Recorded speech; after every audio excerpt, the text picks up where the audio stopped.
Halo Bapak Ibu, saat ini saya akan membagikan tentang unggah tagihan rencana tindak lanjut milik saya. Ikuti terus video saya, jangan lupa like, komen, dan subscribe YouTube channel saya, sehingga saya semakin rajin untuk membagikan pengalaman saya mengenai kuliah PPG. Oke? Di sini, untuk nilai saya waktu itu, unggah tagihan ini saya mendapat nilai 100. Untuk unggah tagihan saya mendapat nilai 100 karena laporan praktik baik terdiri dari semua komponen kriteria, tetapi dengan bahasa yang baik dan benar.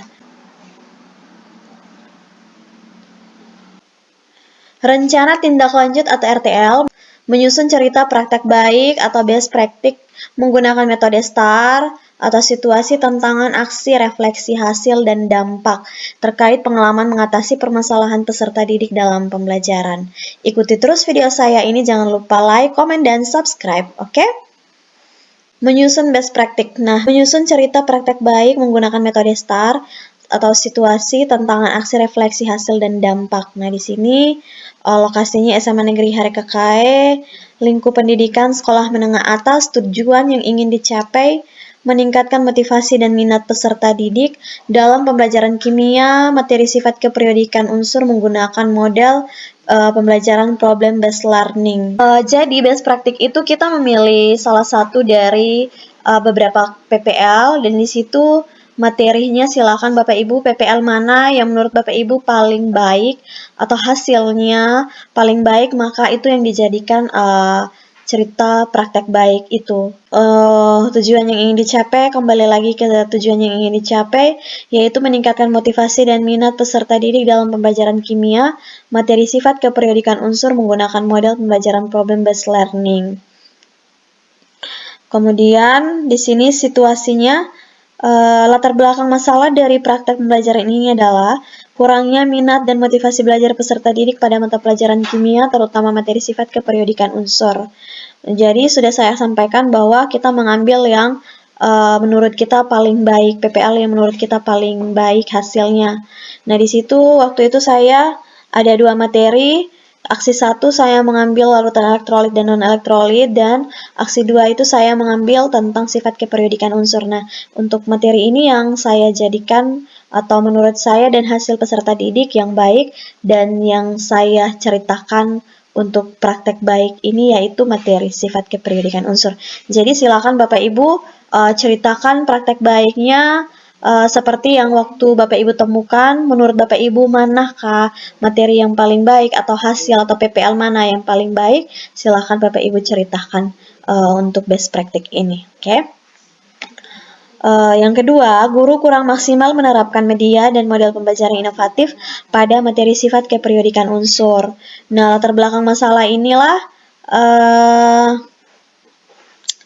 praktek pembelajaran ini menurut saya penting untuk dibagikan karena menurut saya masih banyak guru yang mengalami permasalahan yang sama dengan yang saya alami, sehingga praktek ini selain bisa memotivasi diri sendiri, bisa juga digunakan sebagai referensi bagi rekan guru yang lain. Saya yang berperan sebagai guru mempunyai tanggung jawab untuk melakukan proses pembelajaran ini secara baik dengan menggunakan model dan media pembelajaran inovatif, sehingga tujuan pembelajaran yang diharapkan bisa tercapai dan mampu meningkatkan minat dan motivasi belajar peserta didik, sehingga hasil belajar peserta didik meningkat.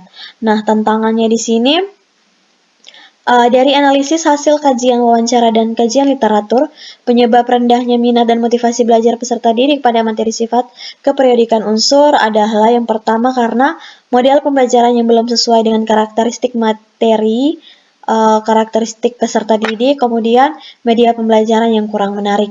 Nah, dari penyebab tersebut, tantangan yang dihadapi oleh guru adalah pemilihan model pembelajaran yang sesuai dengan karakteristik peserta didik dan materi, kemudian penggunaan media pembelajaran yang mampu menarik minat dan motivasi peserta didik seperti menggunakan media video animasi dan PowerPoint. Kemudian yang ketiga, guru harus bisa meningkatkan minat dan motivasi peserta didik melalui proses pembelajaran yang menyenangkan. Nah, dilihat dari ketiga tantangan tersebut, bisa disimpulkan bahwa tantangan yang dihadapi melibatkan guru dari sisi kompetensi yang harus dimiliki oleh guru tersebut, yaitu kompetensi pedagogi dan profesional, sedangkan dari sisi peserta didik adalah minat dan motivasi belajar. Aksinya, di sini langkah-langkah yang harus dilakukan oleh guru sesuai dengan tantangan yang dihadapi adalah pemilihan model pembelajaran yang inovatif dan yang sesuai dengan karakteristik peserta didik. Model pembelajaran yang dipilih adalah problem-based learning. Pemilihan model pembelajaran ini melalui kajian literatur dan dengan melihat karakteristik peserta didik dan karakteristik materi. Pemilihan media PowerPoint berdasarkan kajian literatur dan hasil wawancara, ditemukan bahwa pemilihan media yang tepat dapat menarik minat belajar peserta didik, sehingga media PowerPoint dibuat semenarik mungkin dari segi tampilan. Kemudian yang ketiga, pemilihan media video animasi berdasarkan kajian literatur dan hasil wawancara ditemukan bahwa penggunaan media video animasi dapat menarik minat dan motivasi peserta didik untuk memahami materi sifat keperiodikan unsur yang cukup abstrak. Kemudian yang keempat, meningkatkan keaktifan peserta didik. Strategi yang dilakukan guru untuk meningkatkan keaktifan peserta didik dalam proses pembelajaran yaitu merancang pembelajaran yang berpusat pada peserta didik dengan mengembangkan RPP dan LKPD. Proses pembuatan RPP yang berpusat pada peserta didik dengan menentukan kegiatan-kegiatan pembelajaran apa saja yang mengaktifkan dan berperan serta dalam pembelajaran seperti kegiatan diskusi kelompok, menyelesaikan soal LKPD, dan mempresentasikan hasilnya. Sumber daya yang diperlukan adalah kompetensi dan kreativitas guru dalam mengembangkan RPP dan LKPD yang berpusat pada keaktifan peserta didik. Kemudian refleksi hasil dan dampaknya adalah dampak dari aksi dan langkah-langkah yang telah dilakukan yaitu hasil yang dirasakan sangat positif.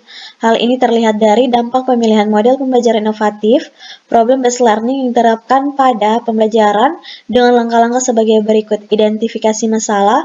Pada langkah pertama ini guru menampilkan gambar tabel periodik unsur, kemudian peserta didik diminta untuk mengamati dan membuat pertanyaan berdasarkan hasil pengamatan mereka. Pada pertemuan pertama, peserta didik terlihat sangat kaku dan kurang aktif dalam bertanya karena baru pertama kali melakukan pembelajaran yang berpusat pada peserta didik.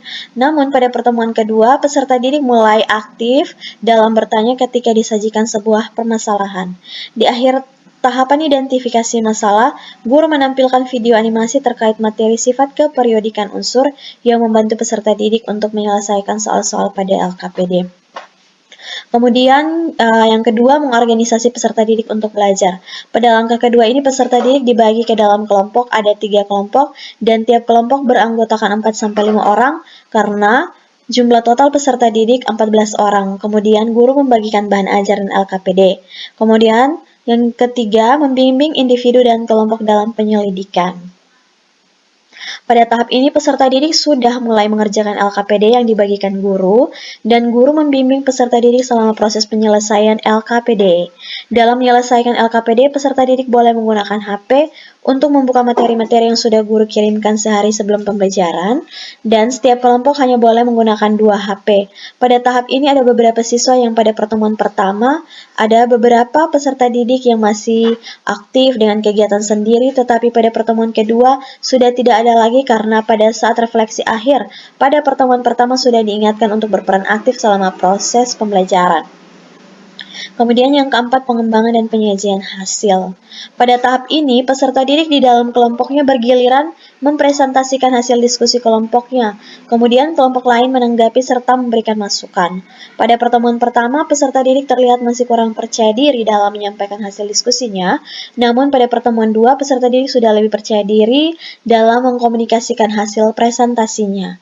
Peserta didik lain menyimak dan memberikan tanggapan pada hasil presentasi teman kelompoknya serta guru mengarahkan peserta didik untuk memberikan apresiasi kepada kelompok yang sedang mempresentasikan hasil penyelidikannya. Kemudian, yang kelima adalah analisis dan evaluasi pembelajaran. Yang kelima adalah analisis dan evaluasi pemecahan masalah.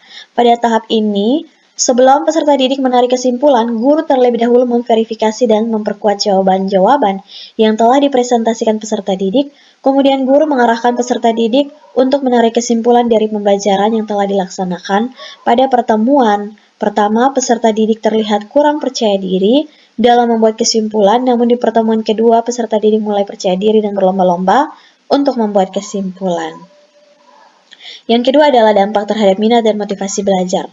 Minat dan motivasi belajar peserta didik bisa diketahui dengan menggunakan lembar observasi. Hasilnya didapat bahwa minat dan motivasi belajar peserta didik mulai meningkat. Hal ini terlihat dari keaktifan peserta didik pada pertemuan kedua mengalami peningkatan ke arah yang lebih baik. Hal ini juga bisa dilihat dari hasil belajar setelah pembelajaran yang mengalami peningkatan 7,1% dari pertemuan pertama dan dari 13 peserta didik mendapat nilai di atas KKM. Kemudian, respon peserta didik terhadap kegiatan pembelajaran ini adalah sangat senang, bisa dilihat saat kegiatan refleksi akhir pembelajaran, peserta didik memberikan refleksi kalau pembelajaran sangat menyenangkan dan penggunaan media PPT serta video animasi sangat membantu mereka untuk lebih mudah memahami materi sifat kependidikan unsur yang begitu abstrak. Faktor keberhasilan pembelajaran ini sangat ditentukan akan penguasaan guru terhadap model dan media pembelajaran, serta langkah-langkah pada rencana pelaksanaan pembelajaran yang sudah dibuat. Pembelajaran yang bisa diambil dari proses dan kegiatan yang sudah guru lakukan adalah guru seharusnya lebih kreatif dan inovatif dalam memilih model dan media pembelajaran untuk membuat proses belajar mengajar sesuai dengan yang diharapkan. Nah, rencana tindak lanjut menyusun cerita praktik baik atau best practice menggunakan metode STAR terkait pengalaman mengatasi permasalahan siswa dalam pembelajaran. Rencana tindak lanjut yang akan penulis lakukan sebagai berikut. Yang pertama, meningkatkan kualitas pembelajaran inovatif dengan memperhatikan model dan media pembelajaran yang tepat, serta sesuai dengan karakteristik materi dan peserta didik. Yang kedua, meningkatkan pengetahuan dan berinovasi terkait pemanfaatan teknologi dalam pembelajaran dengan memperbanyak wawasan melalui kegiatan workshop atau webinar.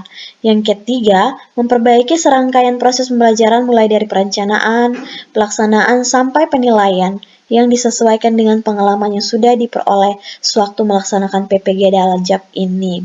Yang keempat, mengaplikasikan model-model pembelajaran inovatif seperti model pembelajaran problem-based learning dan model pembelajaran project-based learning dalam proses pembelajaran di kelas. Yang kelima, menginformasikan best practice ini kepada rekan guru sejawat dan rekan guru mapel lainnya untuk diterapkan serta menginformasikan best practice ini pada guru berbagi atau media sosial lainnya.